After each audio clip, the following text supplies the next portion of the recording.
grenade, Mills bomb, British-made grenade. Looks like a pineapple grenade, like from World War II,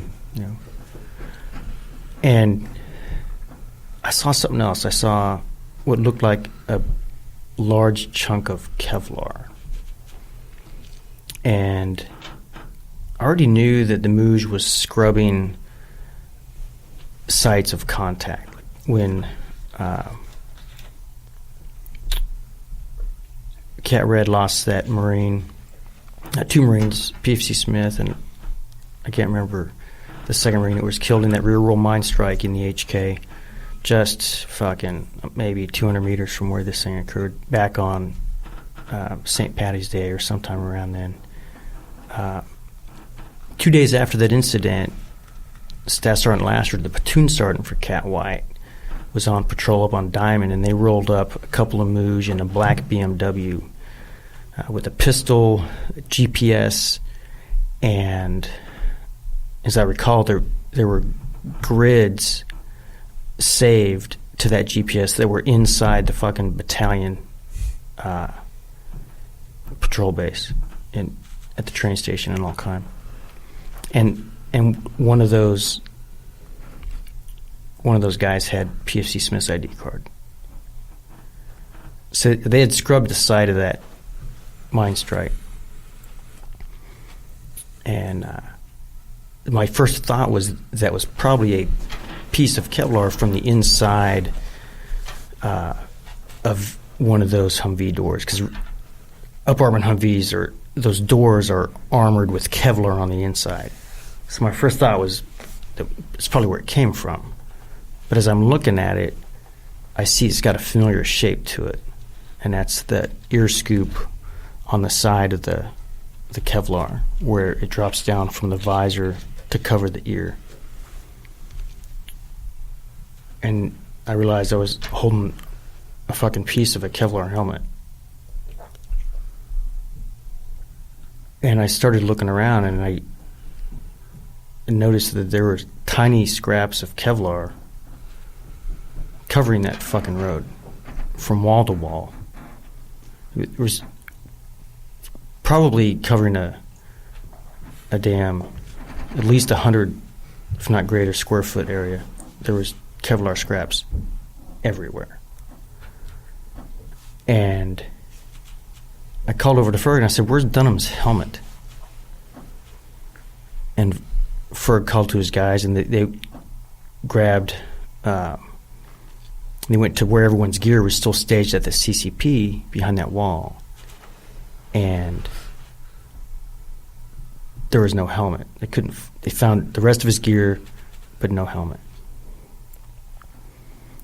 And I realized that was his helmet was all over that fucking road. And I looked at Ferg and I said, "Let's get this shit picked up." The last thing I wanted those fuckers to see, the goddamn Mooj, was that they could get to us. I wanted no sign of weakness that they could latch on to. And one of the Marines had a couple of 2-gallon Ziploc bags in his butt pack, for waterproofing fucking whatever gear he was carrying. And we filled 2-gallon Ziploc bags with pieces of Dunham's helmet. 4 gallons of fucking Kevlar we policed off that road. So my assumption was that, based on the injuries that Ferg told me about that Dunham had sustained, it was that he was probably facing the grenade when it went off. And I just assumed the blast had ripped the helmet off his head and blown it apart. And it wasn't until 2 days later, when I was sitting down with Sanders in the 4th Platoon space there, we had built dividers within that warehouse to give at least the platoons their own fucking space. And I was sitting with Sanders on his cot, and Ferg was there, and we were talking about Dunham, and Sanders, he tells me a story about a fucking conversation that occurred like 2 weeks earlier when Kilo 4 was still attached to Lima. You know, during a break between patrols, they were resting in the damn platoon space. Doing the dart tournament. Yeah. That dart tournament, we had the whiteboard up, and oh man, and Jason always at the dartboard practicing or just schooling people.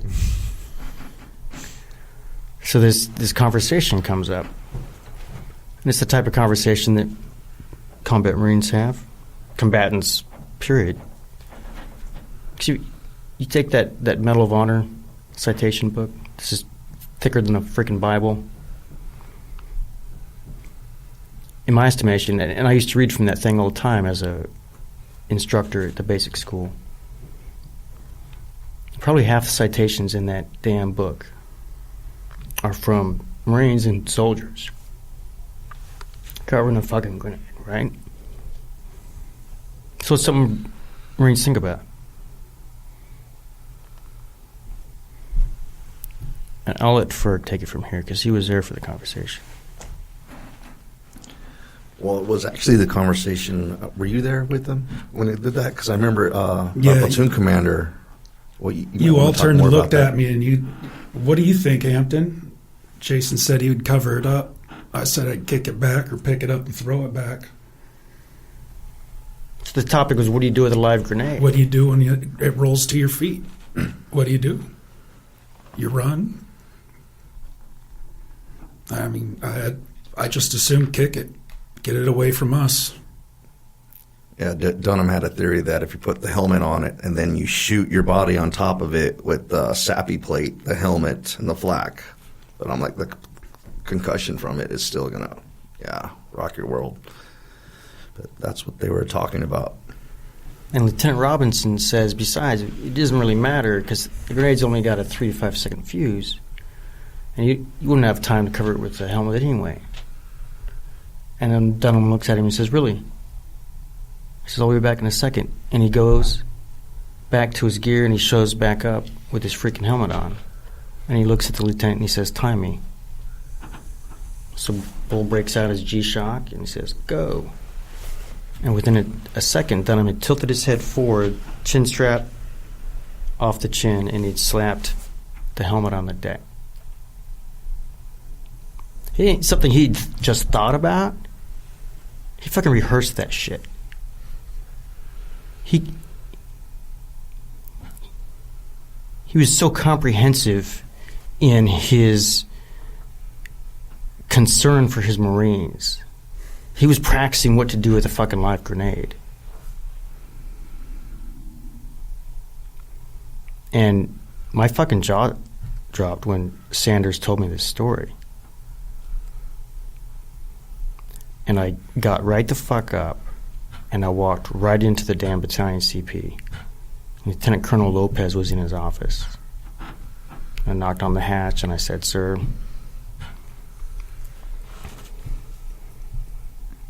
I just found out what happened to Dunham. And I explained to him what I had just heard from Sanders. And he looked at me and says, okay, get it written up. So I went back to the fucking company space and I grabbed Bull, who'd been a platoon commander for all of fucking 4 months. Goddamn second lieutenant. Being told by his company commander to draft a Medal of Honor citation. There are many lieutenants who ever get thrust into that situation.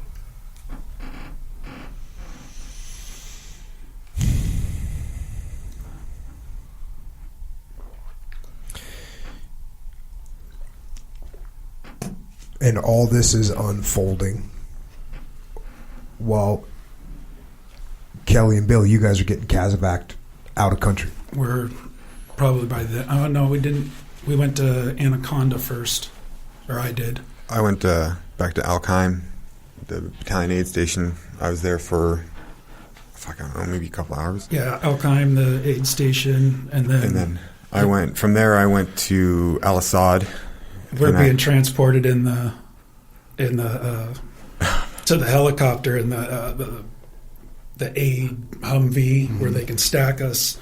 And Miller's on top. I'm on the bottom. He goes, Lance Corporal Hampton. What, Miller? Am I still a boot? No, Miller. I just needed clarification. As again, now you say it's 2 days after this event that you piece this together. You know, it's like you had one, and now you get the other one, and now you got 1 and 1 equals 2. You got Bull starting to write up the citation for forwarding up the chain of command.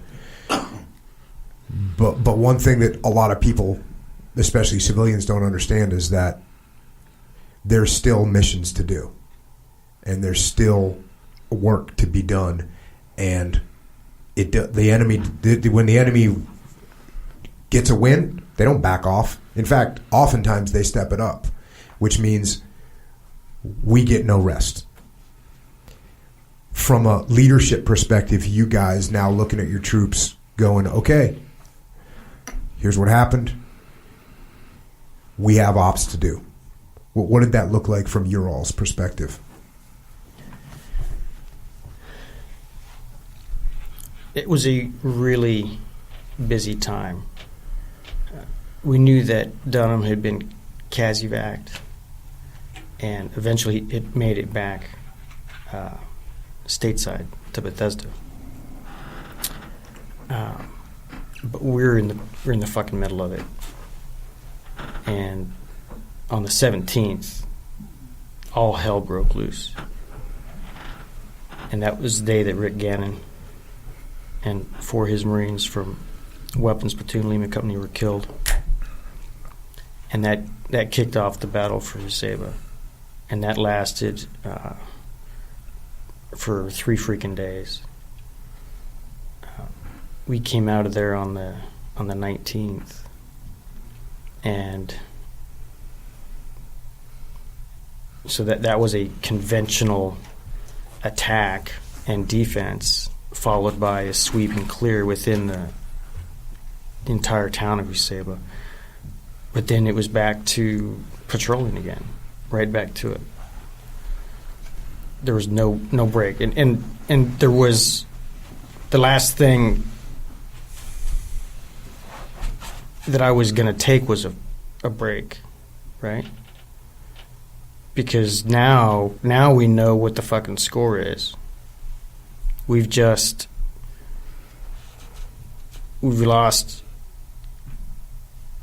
a Marine on the 9th in a massive ambush. Now we've lost Dunham. The rest of the battalion is taking casualties.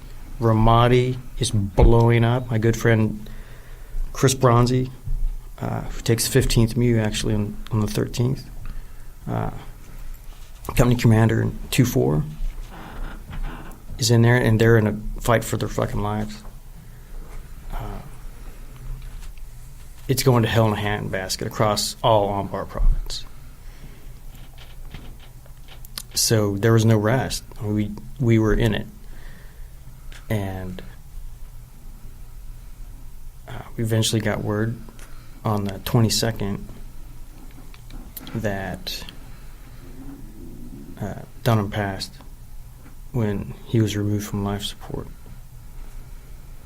So he lived for 8 days from point of injury to being removed from life support, with his parents at his side, and the Commandant of the Marine Corps there as well.